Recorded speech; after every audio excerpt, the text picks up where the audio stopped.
Dr. Fleming, you want to start off? Tell us about the dream job. Put it on my necklace. I'll tell you a little bit. Is this okay? Are you hearing me? About myself, I'm the chairman of the University of Tennessee Department of Ophthalmology. University of Tennessee. Yeah, just put it right by your lower lip. Lower lip. Okay. Can you hear me now?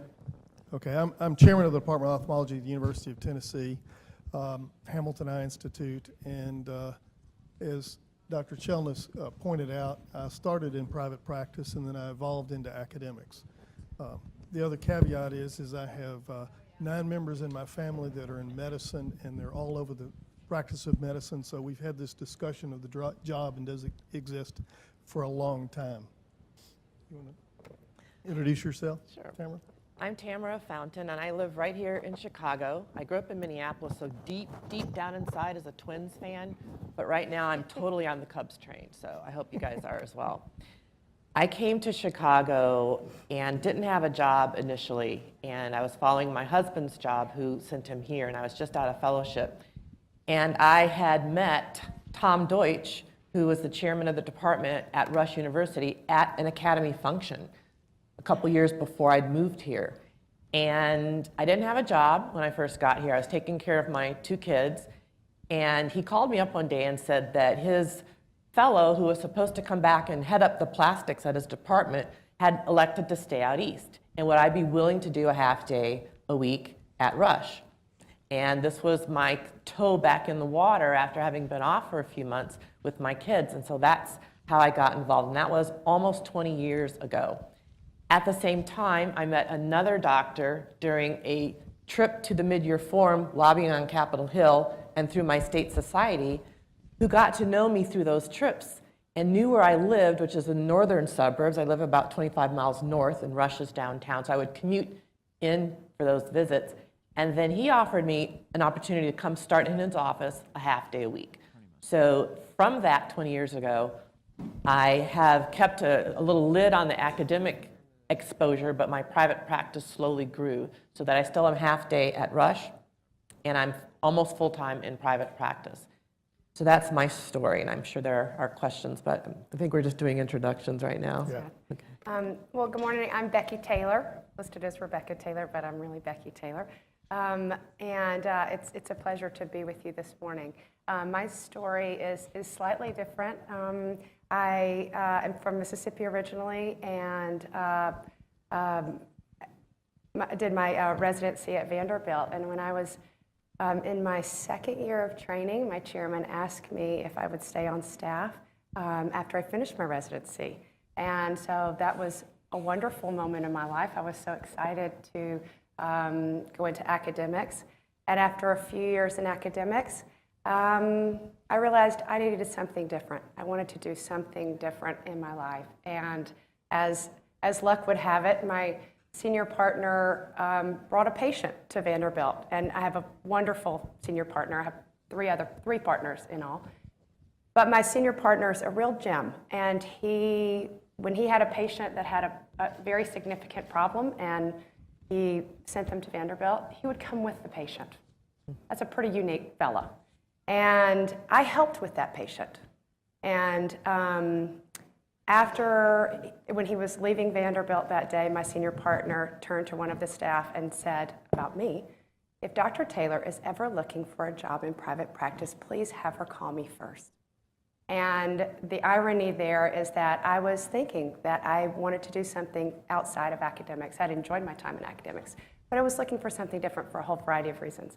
So now I've been in private practice for 14 years, and I work 3 days a week, which is wonderful. I have 5 half days of clinic and then 1 half day in the OR. And I've been able to have this nice balance between my work life and the other things that are important to me, my family. And so that transition from academic to private practice was kind of an interesting journey for me. So that's my story. Dr. Fleming, what do you think is your favorite thing about your job right now? My favorite thing about my job? It's one of these things, if you become an academic, there's certain things that you just absolutely enjoy. Obviously, patient care is just an amazing thing to me, but the other answer is to be around residents, fellows, and to interact with them, because in my answers, they keep you young, and they keep you thinking, and they keep you moving. And the opportunity to teach those people is just something I get a joy in.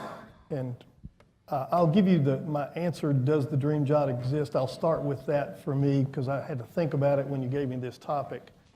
And the answer, I'm going to pose a question to every one of you, and that is, you need to understand yourself. If you understand who you are and what you need and where you'd like to go, that will help you greatly, because the people before us that spoke, and Bill Rich also spoke, there are a number of things that you need to accomplish in life or feel like you need to accomplish in life, and understanding who you are helps that.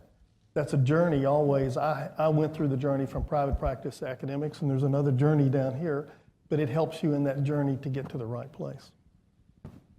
Dr. Fountain, so a lot of us end up changing our jobs over our lifetime, and what is something that makes you want to stay indefinitely? What's something that keeps you going, or after years, is there a reinvention process? And talk about So I guess, and I was going to say something about what Chris said, is Yeah, go ahead. knowing yourself, but also always being open to a new opportunity, and to, you might get asked to do something that's completely outside of your comfort zone sometimes, or an opportunity in a part of the country you never thought about going to. So in addition to knowing yourself, which is always important, it's also, sometimes you don't know what's best for yourself, and some of the greatest opportunities in life tap you on the shoulder. So one of the great things is recognizing when those opportunities arise.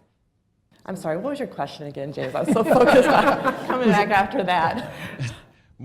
So a lot of us, something that we face, like if we look at the statistics, we're all going to change our jobs probably at least once over our careers, over multiple decades. What's something that keeps you going in your job? I think the relationships, Ruth earlier, the reality is that you spend so much time, more time with your colleagues, and when you find a good work situation, you might get some offers that might be more economically beneficial to you, but there are great barriers to change sometimes when you're happy, and there are those intangibles that begin as you get further on in your career that loom larger than might be the case in the early parts of your career. So you evolve on what's important to you in your life, and I think staying flexible, I think people in older generations didn't change jobs as much. I think it's going to be a reality for your generation that might not always hold sway, and that you might have to be on the lookout for different practice opportunities. And it doesn't necessarily mean moving away, but you might go in your community from a private practice situation to selling your practice or being part of an integrated group in your community. So there are lots of different avenues, I think, that are available to you all that might not have even been present before. I'll take a little tact on this, and my nice answer is the practice you start in will not be the practice you finish in. And that doesn't mean that you're going to leave.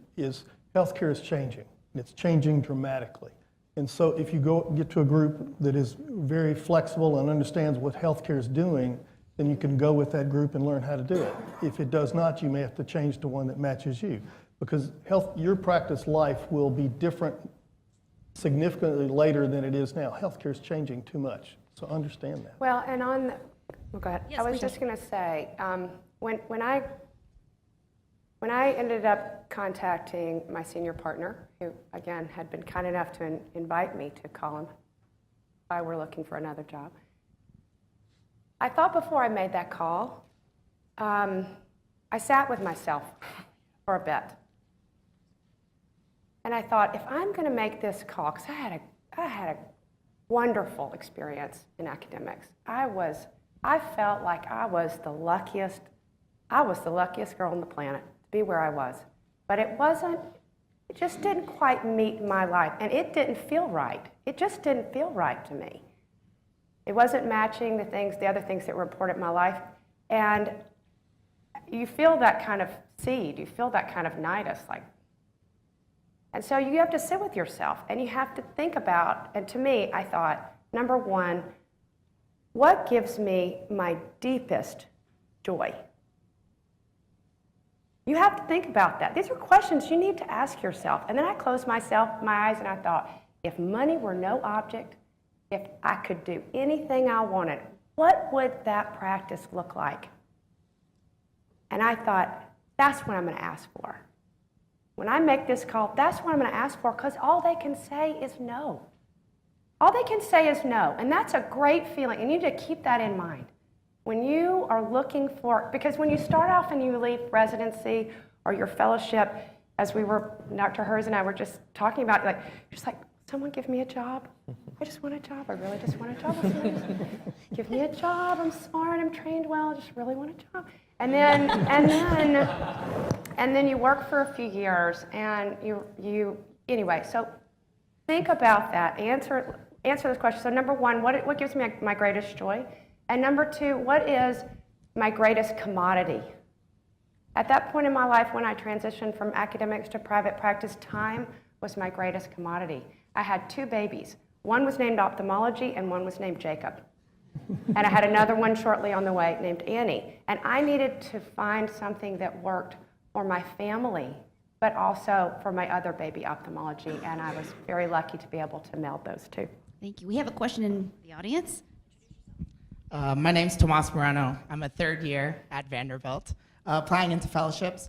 I first want to say I love that we have both private and academics all on one stage. My question is, when either you that started out in academics or someone that has gone through the rigor of an academic process has mentors that have helped them kind of get to where they are, and our reputation is just the relationships we have built along the way, how do you negotiate or navigate kind of thinking that you're going to let some people down if you consider private practice, or if you take an academic position and it's not for you? How do you navigate kind of leaving that position while still maintaining the relationships, because the relationships are still really important kind of going forward? I would say, at the end of the day, you have to answer to you. You have to answer to your own life, because in 20 years, you're going to be the one sitting in that office. You're going to be in that practice. And I would go into it with a sense of gratitude for the people who have shouldered you and supported you. But you have to look at your own life. And you have to be grateful, but you owe it to yourself, to your family, because that's what you have to sit with. You have to sit with that for the rest of your life. And you have to put your own oxygen mask on first. Truly. And also realize that whatever practice you join is a marriage. And as has been echoed here, you need to appreciate the people that you are marrying. And you have to be able to stay in that committed relationship with them. And that you need to look at it that way. And I would say, you mentioned you're afraid of letting somebody down. I think I see Paul Sternberg in the back. I don't know if Julie is still here. But a quality chairman is never going to be disappointed that one of their star faculty made a decision that was best for their life. They're going to be proud that they had a hand in grooming you, and that a person who is not afraid to let their stars go is going to be a great person that people gravitate to and say, I know I can go there and get great training and a great launch pad for better things. So the truly great chairmen are never going to be threatened by that, and you'll never be letting somebody down in a situation like that. I echo that comment. It's absolutely true. I mean, you're about the person, their development in their life. And if was a thought they were a good fit, but it wasn't quite the fit they needed to have, then fine. And I had the conversation the other way around. Somebody is in another situation and they're looking for a better fit with us. And so it's about mentoring people, getting people to the right place, because they will bloom, they will do wonderful things if they're in the right place doing the right types of things. I'll say one other thing that my mother taught me. If you're in a relationship, and we've talked about this relationship thing, and marriage, 43 years, what you have to feel like is you're putting your heart and soul into the commitment of that relationship. And the institution, or in my institution practice, also has to put their heart and soul into you.